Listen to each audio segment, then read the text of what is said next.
បាទសូមអនុញ្ញាតនឹងគ្រប់ជំរាបសួរទៅដល់ពុកម៉ែបងប្អូនទាំងអស់គ្នាទៀតហើយវិលមកជួប admin ម្ដងទៀតហើយនៅថ្ងៃទី26ខែ8ឆ្នាំ2026នេះបាទ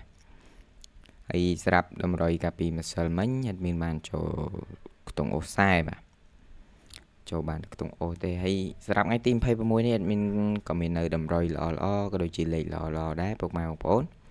ដែលចង់តាមដាននៅតម្រុយឆ្នោតយួនឬក៏ឆ្នោតវៀតណាមកុំភ្លេចជួយចុចមេដៃក៏ដូចជាចុចជាវឲ្យ admin ម្នាក់មួយផងហើយស្រាប់ Facebook page កុំភ្លេចជួយចុចតាមដានចុច share admin ម្នាក់មួយផងដើម្បីតាមដាននៅតម្រុយឆ្នោតយួនជាប្រចាំថ្ងៃបាទកុំឲ្យខាតពេលយូរទៅមើលតម្រុយ admin ឲ្យកាពីម្សិលមិញទាំងអស់គ្នាណាពុកម៉ែបងប្អូននេះគឺជាតម្រុយ admin ឲ្យកាពីម្សិលមិញបាទហើយស្រាប់លេខម៉ោង4 admin ឲ្យ47លេខតូចចេញ57ប៉ុស A ហើយលេខធំ admin ឲ្យ874ចេញ683ប៉ុស A ណា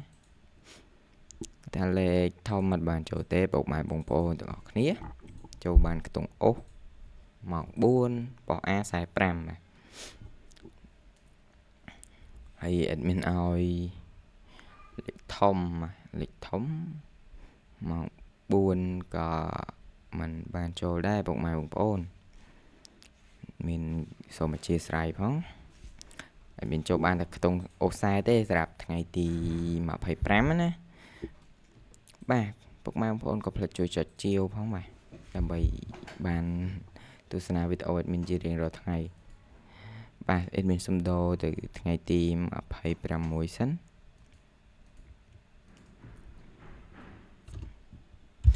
ណាពុកម៉ែបងប្អូនក្នុង Facebook ក៏ភ្លេចជួយចុចតាមដាន admin ម្នាក់មួយផង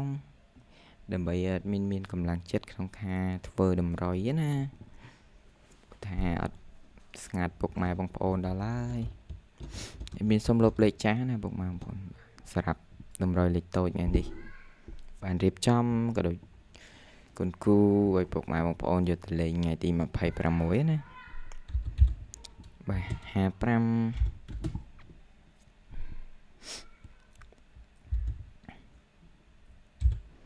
29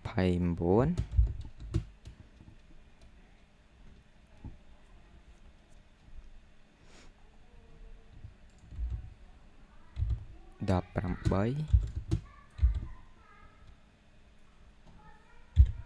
86សម្រាប់លេខតូចបាទពុកម៉ែបងប្អូនស្រឡាញ់យកទៅលេងបាននៅម៉ោង4ម៉ោង6ហើយសម្រាប់លេខធំมันមានឲ្យ528ហើយលេខមកក្របទៀតមានឲ្យ274ខ្ទង់អូសស្រាប់ខ្ទង់អូសថ្ងៃទី26នេះមានឲ្យអូសខ្ទង់8ពុកម៉ែបងប្អូនដែលស្រឡាញ់លេខ admin ក៏ដូចជាតម្រុយ admin ដាក់ឲ្យនៅថ្ងៃទី26នេះអាចយកទៅលេងបាននៅម៉ោង4ម៉ោង6ល្ងាចបាទចឹង admin មានតែប៉ុណ្្នឹងទេសម្រាប់ថ្ងៃទី26នេះ admin ក៏សូមជូនពរពុកម៉ែបងប្អូនយកទៅលេងសំណាងល្អចូលចំទាំងអស់គ្នាណាពុកម៉ែបងប្អូនបាទសូមគោរពជម្រាបលាពុកម៉ែបងប្អូនទាំងអស់គ្នាជួបគ្នាជាមួយ admin នៅថ្ងៃស្អែកម្ដងទៀតបាទ